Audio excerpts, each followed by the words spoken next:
Committee میں ملی نہیں, ہیومن رائٹس کمیٹی کا اجلاس ہی نہیں, یعنی پریولیج کمیٹی اجلاس پہ اجلاس کمیٹی, پریولیج کمیٹی اجلاس پہ اجلاس کرتی ہے, لیکن جو نہیں کرتے تو وہ جو عوامی سطح کے جو انہوں نے مانیٹرنگ کا, مجھے لگتا ہے کہ جو پارلیمنٹری اوور سائٹ تھی وہ اچھے طریقے سے نہیں ہوئی. سر آپ جو بات کر رہے ہیں, سب سے بڑی وجہ یہ ہے کہ اسکول موجود نہیں ہے لڑکیوں کے, اور اسپیشلی سیکنڈری اسکول ہی موجود نہیں ہے. تو جب تک آپ نہیں بنا سکتے لڑکوں کے اسکولوں کو, آپ سیکنڈ شفٹ پہ سیکنڈری کے اندر جگہ دے دیں.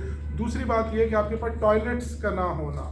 I am you independent monitoring unit جو بنایا ہے خیبر پختونخوا حکومت نے, ان کا ڈیٹا بتاتا ہے کہ 70% میں تو ٹوائلٹ ہی نہیں ہے. دیکھیں میری بیٹی 8ویں کلاس کی اسٹوڈنٹ ہے, وہ سٹی اسکول میں پڑھتی ہے, میں ٹوائلٹ چیک کیے بغیر اس کو اسکول میں نہیں داخلہ کرتا. I recently change the school because کہ ٹوائلٹ اچھی نہیں تھی ایک سٹی اسکول کی. تو جن آپ کی یا میری بیٹیاں یا بہنیں 8ویں یا 9ویں کلاس کے اندر, کیا ہم انہیں اسکول بھیجیں گے جہاں ٹوائلٹ نہ ہو, یا جہاں پینے کا پانی نہ ہو, یا جہاں کے اوپر فیسلٹیز موجود نہ ہو؟ پھر خواتین اساتذہ کا نہ ہونا ایک اور بڑی وجہ.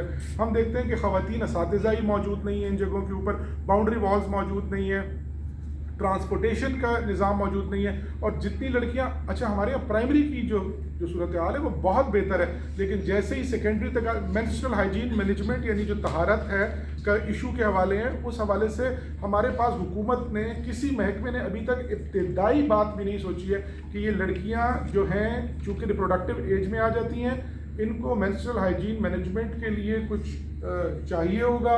حکومت کیا کر سکتی ہے؟ ہمارے تو پرائیویٹ اسکولوں نے ابھی تک اس کے اوپر سوچنا نہیں شروع کیا. تو یہ کچھ ایشوز تو ریسورسز کے ساتھ جڑے ہوئے ہیں, لیکن مجھے لگتا ہے کہ کچھ کامن سینس کے بھی ایشوز ہیں جن کی وجہ سے بھی ہم نہیں کر پا رہے. دوسرا یہ سر کہ لڑکیوں پہ ڈراپ آؤٹ کی یہ بھی بڑی وجہ ہے کہ پھر آگے کالجز موجود نہیں ہیں. جہاں کالجز موجود نہیں ہیں تو لوگ کہتے ہیں کہ 10ویں تک پڑھا کر پھر کیا کرنا ہے. جابز موجود, جاب کریشن نہیں ہے. تو جہاں لڑکوں کو, خاندان میں پڑھے لکھے لڑکوں کو نوکریاں نہیں مل رہی ہوتی جنہوں نے ایم فل اور ایم اے کی ہوتے ہیں, تو لوگ سوچتے ہیں کہ اگر ہم اس لڑکی کو بہت بھی پڑھا لیں تو آگے نوکری تو چونکہ ہم نے کرانی نہیں ہے یا نوکری موجود ہی نہیں ہے, so they do not see the value, اور ڈراپ آؤٹ کافی ہائی ہے. اس میں تھوڑا سا صرف ایک فگر بھی ایڈ کرنا چاہوں گی جو آپ نے پوچھا نا کہ ہمارے اگر اسکول ہیں کہ مین وجہ کیا ہے کہ ہمارے 47 لاکھ بچے اسکول سے باہر ہیں. تو اس میں اگر آپ دیکھیں, اب جیسے ہمارے پورے صوبے میں 34,000 کے قریب اسکول ہیں, اس میں سے 29,000 کے اراؤنڈ جو ہیں وہ پرائمری ہیں, اور صرف 5,000 جو ہیں وہ سیکنڈری ہیں, مطلب جس میں 8ویں 9ویں 10ویں 11ویں 12ویں ہے, اور اس میں سے صرف 32% لڑکیوں کے ہیں. تو پھر آپ اس سے بھی اندازہ کریں کہ جو 54 لاکھ اسکول میں ہیں, ان میں سے کتنے بچوں کی تعداد جو ہے وہ 5 سے 16 سال کی جو بریکٹ میں آتے ہیں, اس میں سیکنڈری لیول کے صرف 5,000 اسکول ہیں. 29,000 کہاں پہ, پھر 5,000 اسکول. اور پھر ٹیچرز آپ دیکھیں تو 54 لاکھ بچوں کے لیے 1,75,000 ٹیچر ہیں. تو وہ ریسورسز کا جو مسئلہ ہے وہ ایک مین مسئلہ جو اس رپورٹ میں ہے بھی, کیونکہ حکومت کا سروے ہے اور اس کو کیا گیا ہی حکومت نے ایلیمنٹری سیکنڈری ایجوکیشن کے ٹیچرز کے ساتھ مل کے کیا ہے. تو اس فگر کے اندر یہ ایشو مینشن ہے کہ ایک تو اس میں اسکولوں کی کمی ہے, اور دوسرا یہ جو فیسلٹیز کا مسئلہ ہے اور پاورٹی کا مسئلہ ہے, اس کو کافی جو ہے وہ خود حکومت بھی اپنی رپورٹ میں نمایاں کر رہی ہے. تو 15,000 اسکول ہیں, اس کے ساتھ ساتھ پھر آپ کو اور ٹیچرز بھی درکار ہیں, کیونکہ 54 ملین اسکول میں, 5.4 ملین اور 4.7 ملین باہر. تو وہ اتنا فرق بھی نہیں ہے اسکول کے اندر جو بچے ہیں, اسکول سے باہر جو بچے, اس کی ریشو کا بھی اتنا فرق نہیں ہے. تو یہ بہت ضروری ہے کہ اسکول, اگر آپ میں سے کوئی, بلکہ میں آئی انکریج کہ آپ اس کو خبر کے بجائے اس کے اوپر پوری اسٹوری کریں.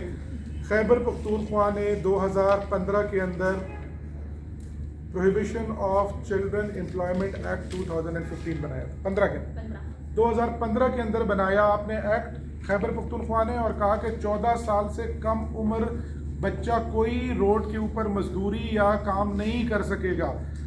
ابھی تک 2023 تک آپ اس کے امپلیمنٹیشن رول ہی نہیں بنا سکے. یعنی آپ کتنے سال آپ کو چاہیے, یعنی 7 سال گزر گئے ہیں, اور آپ نے prohibition of child employment act 2015 بنایا تھا. اس کے اندر جو اتھارٹی بننی تھی, آج تک وہ اتھارٹی نہیں نوٹیفائی کر سکے آپ. تو جو بڑا چیلنج ہے وہ یہ کہ پور پولیٹیکل ول ہے, یہ ریسورسز کا مسئلہ نہیں ہے, یہ پور پولیٹیکل ول کا مسئلہ ہے. جس دن حکومت کو یہ پور پولیٹیکل ول نہیں ہوگی, دے ول فائنڈ سم ویز کہ ہم اپنے بچوں کو اسکول کے اندر کیسے پڑھا رہے ہیں. ورنہ یہ کیسے ہو سکتا ہے کہ آپ نے قانون جو ہے, اور ہم نگران وزیر اعلیٰ صاحب کی توجہ کرانا چاہتے ہیں, اگر وہ اپنے دور میں ایک ہی کام کر لیں, وہ خود بھی بیوروکریٹ رہے ہیں. خیبر پختونخوا میں بننے والے گزشتہ 7 سال کے اندر جو قوانین ہیں, ان میں سے 80% کے امپلیمنٹیشن رولز ہی موجود ہوئے. تو آپ نے تو قانون پر قانون آپ مسلسل بناتے گئے ہیں, لیکن ان کو امپلیمنٹ کرنے کے لیے جو ریسورسز چاہیے اور جو فائنینسز چاہیے اور جو رولز چاہیے, وہ ہماری حکومتوں نے کبھی بنائے ہی نہیں. Thank you very much. Thank you.